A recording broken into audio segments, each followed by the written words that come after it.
निकालो। दैनिक भास्कर अखबार का बहुत बहुत धन्यवाद। लेकिन अब हमें जिसको सुनना है, जिस शख्सियत को सुनने का बेसिक शिक्षा परिवार को पहली बार अवसर मिल रहा है, इतने बड़े मजमे को, अब हम उसकी तरफ चलते हैं और उस शख्सियत को आवाज देते हैं कि आए हैं और शान से आए हुए हैं हम, आए हैं और शान से आए हुए हैं हम, मिट्टी में आसमान से आए हुए हैं हम।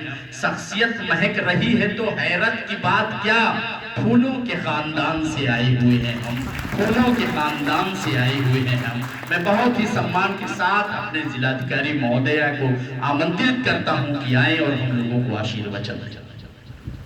सर्वप्रथम तो धन्यवाद संचालक महोदय को इतने उत्साहपूर्ण शब्दों के लिए। और आज देखिए गुरुवार का दिन है और इतनी बड़ी संख्या में गुरुजन यहाँ बैठे हुए हैं, तो शिक्षक दिवस के अवसर पर सभी गुरुजनों को बहुत बहुत बधाई और शुभकामनाएं मेरी तरफ से।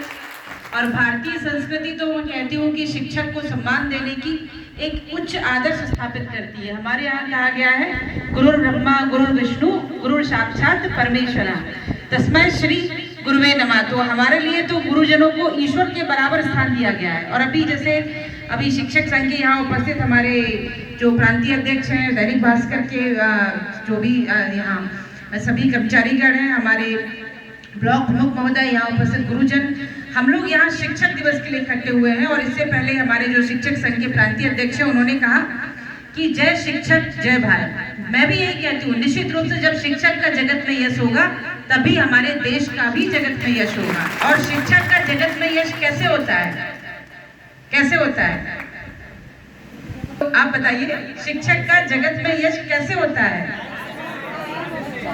विद्यार्थियों के माध्यम से, उनके स्टूडेंट्स के माध्यम से। जब उनके विद्यार्थी बहुत अच्छा करते हैं तो उनका भी नाम ऊंचा होता है। यहाँ जितने गुरुजन बैठे हुए हैं, आप ये बताइए इसमें से कितने लोग सरकारी विद्यालयों से पढ़े हैं? अब यही आपके विद्यार्थी जब यहाँ 10 साल बाद बैठेंगे और इस हॉल में जब उन इतने बैठे हुए लोगों से यही क्वेश्चन पूछा जाए कितने लोग सरकारी विद्यालय से पढ़े हुए हैं, और वो सभी लोग हाथ ऐसे ही उठे, तो निश्चित रूप से हमारी सरकार की, हमारे प्रशासन की और हमारे शिक्षकों की और हमारे समाज की ये सफलता होगी। ये पैमाना होना चाहिए। जैसे हमने कहा, हमारी चुनौतियां बहुत हैं। निश्चित रूप से आज के समय में बच्चों को अच्छी शिक्षा देना बहुत बड़ी चुनौती है, चाहे वो माता पिता के लिए हो, चाहे गुरुजनों के लिए हो, चाहे समाज के लिए हो। एक कहते ना कि हमारे पेरेंट्स का समय था कि जब उसके बाद एक समय आया कि दूरदर्शन चलता है। एक हमारे समय में हम लोग गूगल और सब चलाते थे, आज तो डिश टीवी है और इंटरनेट टीवी है। मतलब सो मेनी डिस्ट्रैक्शंस। हर बच्चे के पास कितने डिस्ट्रैक्शन है, उसको बढ़ने से ज्यादा बिगड़ने के कितने अवसर में। निश्चित रूप से जो हमारे समाज की और हमारे शिक्षकों की चुनौती है वो कई गुना बढ़ जाती है। और यही हमारी चुनौती भी है, तो हमें सम्मान भी, अगर सम्मान का इतना पद समाज ने शिक्षकों को दिया है तो निश्चित रूप से शिक्षकों की जिम्मेवारी है अधिक। आज विद्यालय क्या है? क्या विद्यालय केवल शिक्षित या साक्षर होने का माध्यम नहीं है? विद्यालय किसी भी बच्चे का पूरे व्यक्तित्व विकास का माध्यम होता है। घर में माँ सबसे पहले शिक्षक होती है और कहते हैं कि पेरेंट्स से संस्कार मिलते हैं। लेकिन आप अगर बच्चों को देखिए, कई बार मैंने सुना है कि बहुत सारे लोग ये भी तर्क देते हैं कि मेरे पास तो बच्चा जो है वो 6 घंटे के लिए आता है, पूरा टाइम तो घर में रहता है, अगर घर में वो चीज़ें नहीं सीख रहे तो हम कैसे सिखा पाएंगे? तो ठीक है, आपका तर्क भी सही है, लेकिन जो बच्चा 6 घंटे आपके पास आ रहा है वो लर्निंग के लिए ही आ रहा है। वो 6 घंटे वो सिर्फ उस वातावरण में सीख ही रहा है।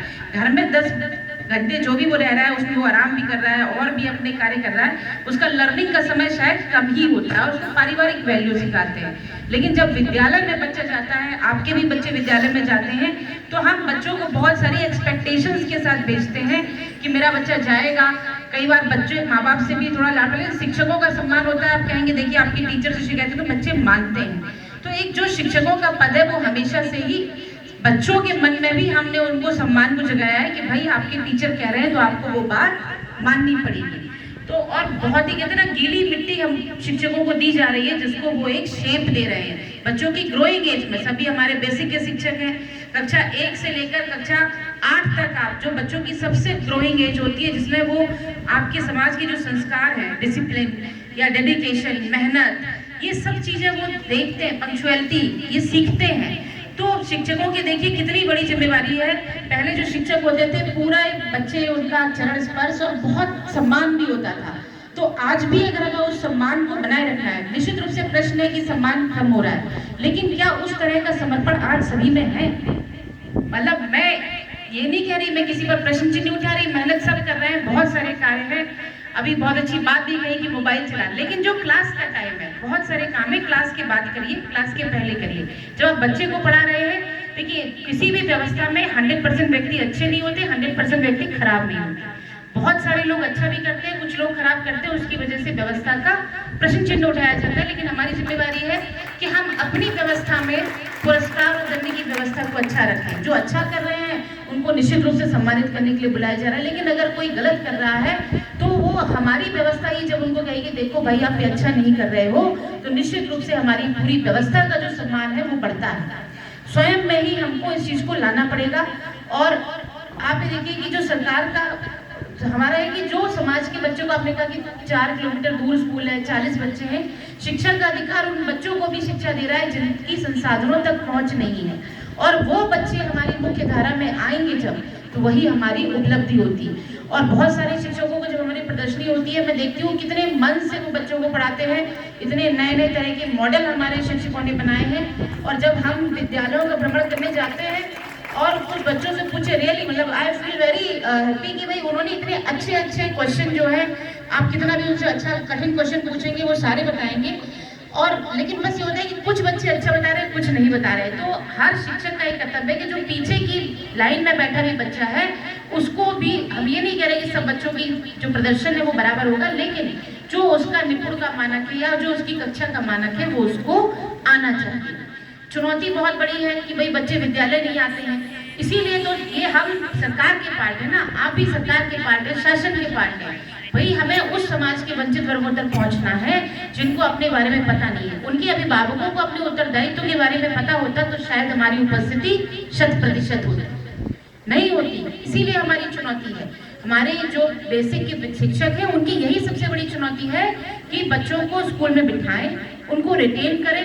भाई जो बच्चा कक्षा 1 में आ रहा है फिर से 2 से लेकर तरह की किसी मंच पर हो और वो अपने जीवन में उन्हीं सफलताओं को प्राप्त करें, और निश्चित रूप से हमारी जो जय शिक्षक जय भारत की संकल्पना है वो साकार हो। बहुत बहुत धन्यवाद आप लोगों को मुझे ये मंच प्रदान करने के लिए। उसी के साथ अपनी वाणी को विराम देना। धन्यवाद। ये जिस हस्ती को आप सुन रहे हैं